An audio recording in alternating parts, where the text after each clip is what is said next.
Hi everybody, my name is Ryan Harn. This is my Module 7 presentation for our case study. So looking at the main characters for the case study, you have Joel Pham, who is the student, Joel's parents, Mr. and Mrs. Pham, Mr. Rawlick, the teacher, and Miss Smith, the fellow teacher with 25 years of experience. The situation in the case study is that multiple school engagement opportunities have been presented to Mr. and Mrs. Pham, but they have not engaged in it and have limited involvement in the school. Mr. Rolnick is having trouble getting the Phams to be involved in the school, and he needs to find a way to build a relationship with the Phams during this time so that it can both benefit the school and Joel academically here.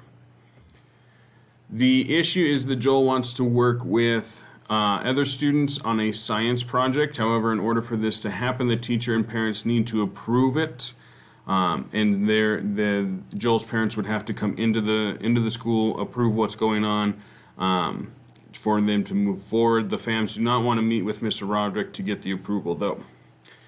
Since the Phams are so resistant to come into the school, Miss Smith believes the Phams are resistant to come in because of their own personal experience with school growing up, which is something that you can see a lot of times if a parent has a bad experience with school while they were growing up. They're more hesitant to come back to the school later in life.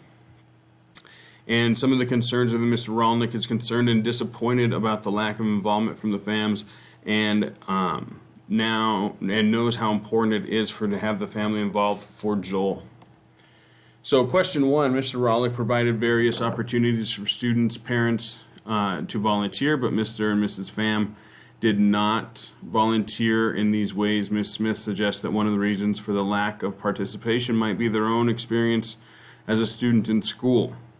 So some of the factors that might be keeping them from volunteering is a lack in relationship as far as Mr. Rolnick and the Phams are concerned. They may never have been able to connect. There could be a lack of trust on the Pham side, trusting the school, the bad personal experience with school, or a lack of confidence. Maybe they're afraid or maybe embarrassed to go in and not really know what's going on. Another thing could be that maybe they don't speak English and they don't have the confidence to work with somebody in English, and they may lack that confidence there. Any personal experience that I've had with this, there are a lot of families that struggle with students that have academic and behavioral issues. Families are uncomfortable in school. They feel like they're being judged in the school. They feel that they don't necessarily belong, which could come back from their lack of a good experience in school. Okay, some families lack confidence in school.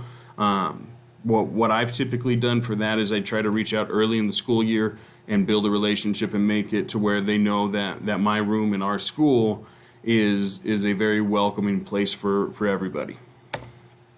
Question 2, how should Mr. Rolnick and other teachers and administrators reach out to parents and other caretakers who might have experienced school as a hostile environment while they were students? So a lot of families are hesitant to volunteer. Like I've mentioned before, some of the barriers that may exist are language, confidence, just a plain bad experience in school. A lot of times it's kind of weird, but they feel that they're in trouble and a lot of these memories of them being in trouble when they were in school come back when they're in school. And so to break those barriers, first you have to recognize the barrier and you have to understand what the barrier is. Is it a language barrier? Is it a confidence barrier? Is it a different type of a barrier? And then we're going to come up with different strategies to remove the barrier. We can provide opportunities families to be involved in non-academic settings to where they don't feel that it's all about school, but it is a relationship building time and making them feel comfortable in the school and allow them to walk around with some confidence inside the school. If it's a language barrier, you can recruit non-English speaking families to create the culture that welcomes those families into the school, whether it's an academic setting or not. If we are able to create that culture with the non-English speaking families, we're more likely to get those families to come in. Okay, how could you eliminate the situation from happening? Parent questionnaire at the beginning of the year. Okay, that allows you to really understand what where the family is and what their background is. Building relationships from the beginning of the year, and providing different types of opportunities for parent involvement. It doesn't always have to be academic. There's a lot of times where it can be just based on relationships. There can be fun activities that are happening at school, and the whole family gets to come in, the school carnival, stuff like that, to where you build a more welcoming culture to where it's not just academics, but it is building the relationship as well. Question 3, Mr. Rolnick appeared to assume because they didn't take advantage of the family involvement opportunities he created that Mr. and Mrs. Pham were disinterested in their son's education. Not always true, because there are some different ways parents can be involved other than volunteering at the school, just by sitting down and helping students with their homework, making sure that they are checking the folders that come home for communication, two-way communication with the teacher, just real quick, shooting an email back and forth, answering the phone calls, okay, or just plain encouraging students to do their best. A lot of this stuff happens behind the scenes, and as a teacher, you don't always see them, okay? But in the long run, you see the dividends that it pays to have parent involvement at home, okay? Describe the personal experience that you've had with similar occurrences. I've had parents who really choose to limit their involvement.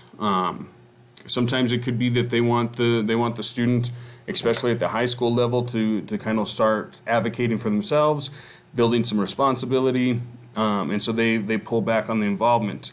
I have continued to be very, very persistent with my communication with those families until they become more comfortable with coming in, or just being more comfortable in supporting the student at home.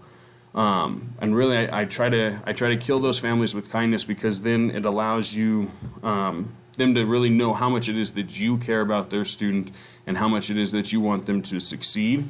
And so I continue to push on my communication with parents and try to build the relationship that way. And it really, in my career, it has helped. And then here's the reference for the case study. So thank you guys. I hope you guys have a good week, and I'll see you next time.